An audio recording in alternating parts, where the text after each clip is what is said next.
Welcome back to Velshi and Rule. Today's the 50th anniversary of the historic Stonewall Uprising. In the early morning of June 28th, 1969, here in New York, police raided a gay bar called the Stonewall Inn because it was a gay bar. Police cleared the venue and tried to make arrests using excessive force, but the LGBTQ community fought back. The uprisings and demonstrations over the following 2 days came to be known as the Stonewall Riots. It sparked the gay rights movement. Hundreds of people participated then. This weekend, millions of people are expected to celebrate Pride in New York City to mark the 50th anniversary of those pivotal days. Joining me now, NBC News correspondent Joe Fryer, live outside the historic Stonewall Inn. Joe, good to see you. 50 years since Stonewall. What kind of progress have you been able to sort of determine has been made in the gay rights movement since then? Some people say it feels like a long time ago, but it's been a remarkable march to rights since then. It really has. It's been gradual over time. I should tell you right now, you're probably wondering what's going on here. The Stonewall Inn is directly behind me. A lot of people have been gathering here today, but all their eyes are directed toward the end of the street, where a special performance and event is taking place. A sort of pop-up surprise happening here on Christopher Street. What you're hearing right now is Alex Newell, a Broadway performer who's singing a song from The Color Purple. And you're joining us right during the climax of that song. But Alex has got everyone on their feet right now. So progress is certainly something that a lot of people have been talking about as we've been remembering Stonewall over the past few days and the last several weeks. Before this event, there was a red carpet with a number of celebrities, actors like Wilson Cruz, singers like Cyndi Lauper, Andy Cohen, Whoopi Goldberg, a lot of people, and all of them talked about how much things have changed. I mean, in 1969, back then, raids on gay bars were incredibly common. People would be arrested, they would be humiliated. It was something that happened over and over again. People were used to the fact that raids would happen, but for some reason that night, and no one who I've talked to who was there really understands why it happened, but the crowd almost seemed like they were sharing the same mind, and they fought back. And it wasn't just that night, it was several nights, and that really was the spark, the turning point in the gay rights movement. What happened was an activist group called the Gay Liberation Front was formed, other groups were formed, and on the one-year anniversary of Stonewall, a march was held here in New York. And that wasn't a parade or a party, it was meant to send a political statement, and in that time we have seen it's been slow change but gradual change, especially say in the last 20 years, where you've seen obviously gay marriage become legal and different laws change, oftentimes first in cities and then more at states and then the federal government. Allie? This year's Pride is especially meaningful to you, Joe. Tell us why. Good to see you again, Alex. Yeah, so as we've been putting together stories for this week, one of the stories we put together was taking a look at how coming out has changed over the last 50 years. We looked at three different generations, a man who's in his 60s who talked about living in the closet, especially during the AIDS crisis when it was very hard to come out, and then later coming out in his 90s after he had been married or engaged to a woman. We talked to younger people who are in their teens or early 20s. They're coming out at ages like 14, 16, 18, but they are still experiencing a lot of issues, and that's why a lot of people say more progress is needed. You see, young lesbian, gay, bisexual kids are nearly 5 times more likely to attempt suicide than their straight peers. Homelessness rates are high, and a lot of people have been talking about the fact that we've seen a number of trans women of color who have been murdered in recent time. I also shared my personal story. I'm kind of caught between those two generations. So it was in the late 90s when I went to college that I myself came out of the closet. And that was during a time when you started to see more visibility in pop culture. So you started to see the shows like Will and Grace. Ellen DeGeneres came out of the closet. And it started to become something that when you started to see it reflected in pop culture and on TV and movies, it made it easier for me and other people of my generation to come out as well. So we shared that story this week, understanding that as much as things have changed, coming out of the closet is still a very difficult process for a lot of people. Allie? It is difficult. It causes suicides. It's really tough. And so, Joe, thank you for the bravery that is inherent in doing that, because people will watch your example and say, I can make it work too. Joe Fryer, our news correspondent, live outside the Stonewall Inn, celebrating 50 years since the beginning of the gay rights movement. Joining me now is activist David Johns from the National Black Justice Coalition. David, good to see you. It has been, as we just said, 50 years. What do you think the most significant progress has been made so far for the gay community? I appreciate that. Thank you for having me and for asking the question. I want to be clear that we have to be mindful of words, and while there have been many gains that have been associated with the LGBTQ movement since Stonewall, a lot of those gains have benefited white LGBTQ people. And I say that in particular referencing a point that was just previously made, which is that in this Pride Month alone, we have seen 6 Black trans women murdered that we know of. And so there's still a lot of work to be done. But the most significant thing is that Stonewall, the resistance is what I like to call it rather than a riot, shifted LGBTQ people and our issues from the shadows to the center.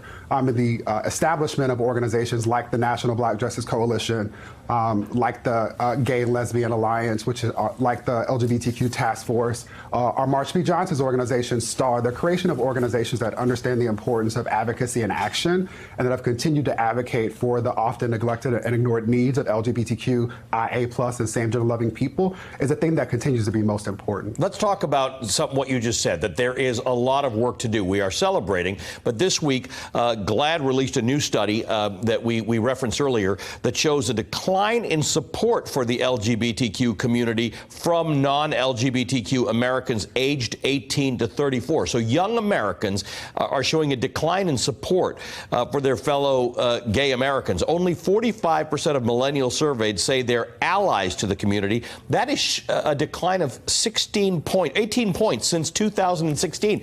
Is this an anomaly, or is this something you've seen, and what could possibly explain this? Actually, what I know to be true is the exact opposite, Ali. What I know is that there's a recent survey of high school students throughout the country, and more than 80% of them identify as anything other than strictly heterosexual, right? A lot of young people that I meet traveling across the country also talk about the terms that we use: gay, straight, black, white. The binaries that are often mutually exclusive don't really work. They're constricting, they're confining, and they're often suffocating. These are the conversations that come up when we talk about the implications of suicidality or the increases around mental health trauma for LGBTQ youth more generally.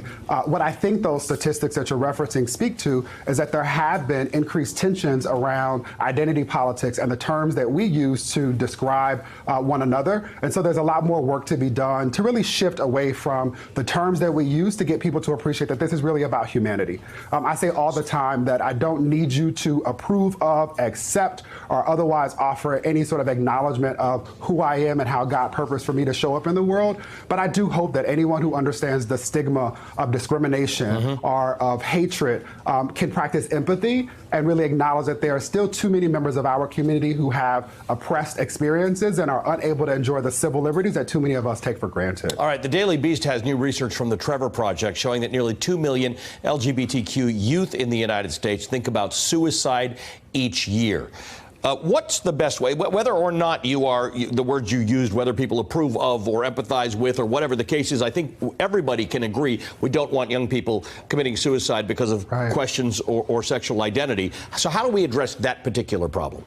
Yeah, I appreciate that. In particular, anyone who knows me knows that I care greatly about our babies. I taught kindergarten to 3rd grade as well as college, and I'm also a researcher, a PhD student at Columbia, really studying how schools themselves are often sources of trauma for students who are not white, strictly heterosexual, cisgendered, able-bodied, and the like. The thing that we have to be mindful of is that over the last 2 decades, we've seen increases in the rates of suicide amongst children of color as well as LGBTQ youth. And the thing that most caring and concerned adults or frontline responders, I'm talking about educators in particular, need to be mindful of is that young people today are experiencing trauma, sometimes on the way to and from school, that would break the average adult. And we really need to be mindful of the risk factors and be watching young people so that we can intercede before there's often a moment of crisis or trauma. The other thing that's really important is for us to shift how it is that we engage and have conversations with young people. Too often adults are listening to respond, not really listening to learn. And so the last thing I'll offer is something that I share with my colleagues while teaching elementary school, which is that sometimes we ask the question, what's wrong with you? Well, we simply should be asking what's wrong. Let me ask you something. Since you're a good debater, if I say to you that in 50 years there have been remarkable advances in the gay rights movement, do you agree with that? For white people, yes. For white people? Yeah, there have been significant gains for white people, and in particular, I used the term earlier, same gender loving.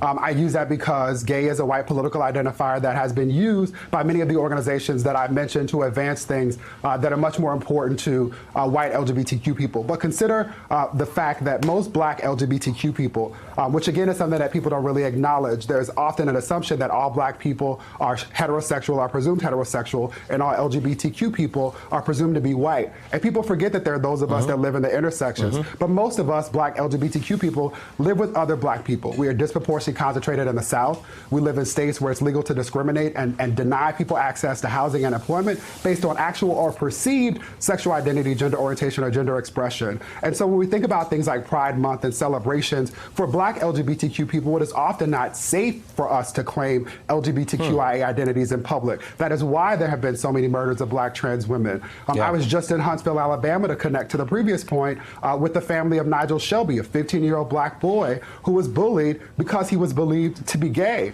And Nigel went to school without the proper support of educators who were able to intervene, especially when Nigel was saying that he was being bullied. And so again, I make these points and have drawn these distinctions because we have to be mindful that white supremacy and anti-blackness manifest differently in the lives of black people with intersectional identities. And there have been a lot of gains, to be clear, but there's still so much more work to be done, including passing the Equality Act in the United States Senate now that it has passed out of the House of Representatives. David, thank you for making us smarter and hopefully more empathetic about it. David Johns is with the National Black Justice Coalition.